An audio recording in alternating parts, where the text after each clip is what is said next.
want to thank individually to every one of you who are coming here and who prayed for me and who was wishing me happy birthday. So thank to all of you, to every one of you.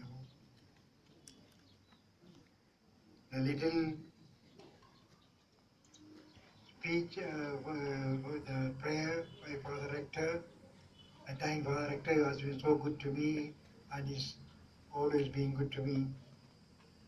To other fathers and the hostel boys who sang the birthday song, and the dance, the Red House, and all those who have taken part in this little felicitation ceremony. The message I want to tell you is I want your prayers always. I am always happy because whenever there are exchanges, most of my life I spent in schools and higher secondary schools, and there were always youngsters. So I feel young when I am at young stage, though I am an old man of 83 plus, I could start 84.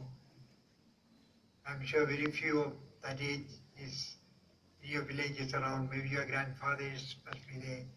Some of you will be having your grandfathers and grandmothers.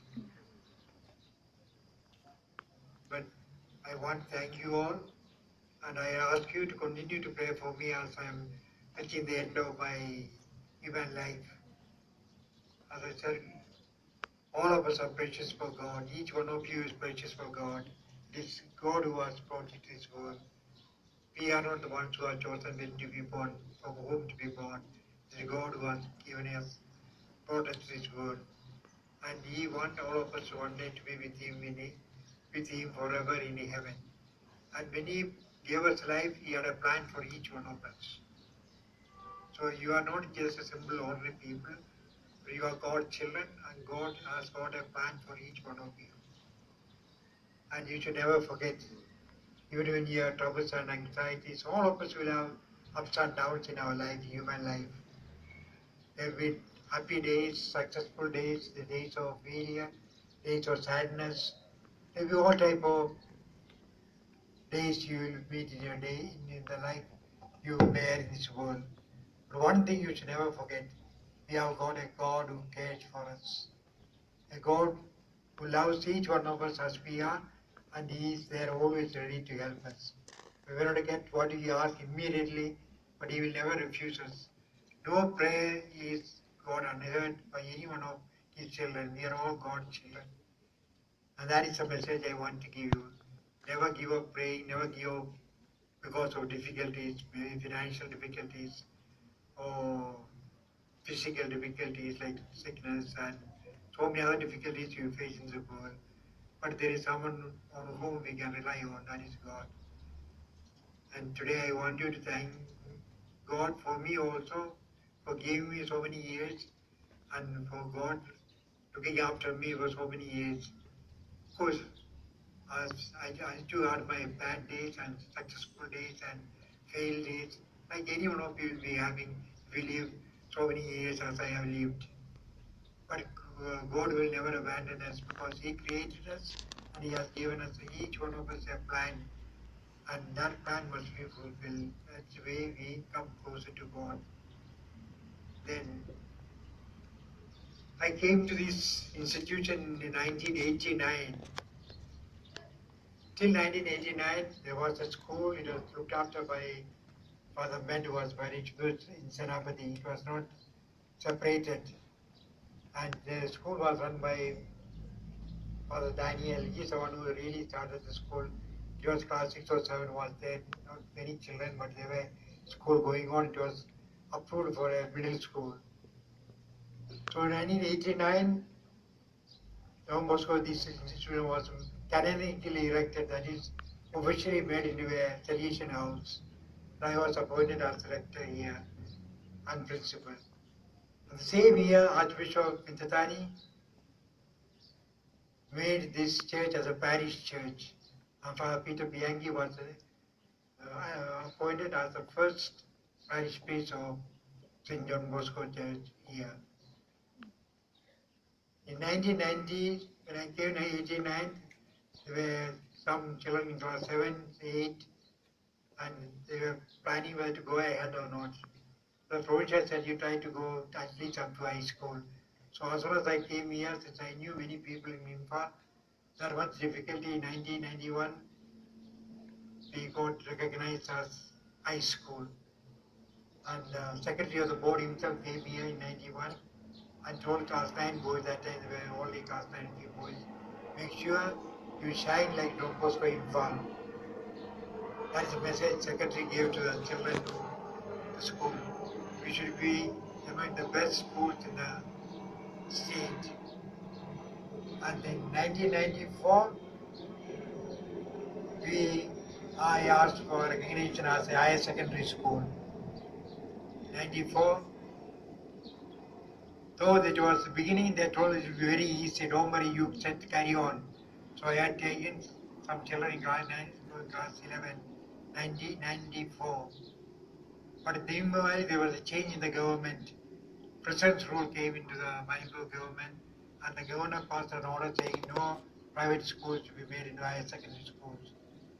So I went down to Imphal and met many people who were very friendly, very helpful. With their help, they approved this one and made into a higher secondary school. The first it was made to an arts higher secondary school in 1994. Science was not here then. But in the course of time, science was taken to, science was started here and arts side was taken to the college side. But when it started as an arts higher secondary school, we had a few subjects like political science, history, education, and like there are a few subjects only we had about class 11. And we started with 24 students. And one of those students became first in the council when she did the exam in class 12. And they praised the school. First time sending the children was for class 12. No, not only all passed. First, one who came first in the whole Manipur was a girl from here. So class 10 students did quite well in the first year itself. And as the secretary himself said, you must compete with the Don Bosco Imphal, and you must show that you can bring in a lot of positions in the board. Of course, we didn't succeed that, but we did quite well. Most of the students first year itself passed. The second year, I think second or third year, one girl got a rank with the first 20, and then almost getting 10% pass. Then of course, when we all started the high school, some were not in favor, saying you may not get enough children in the school, and financially it may not be possible. The people around here are very poor, therefore better not start. All the same, they were the backing from the provincial and some other fathers, so I said we go ahead. And they knew that since I knew a lot of people in Imphal, I will manage to get it. Even to get to class higher secondary was a miracle, they said.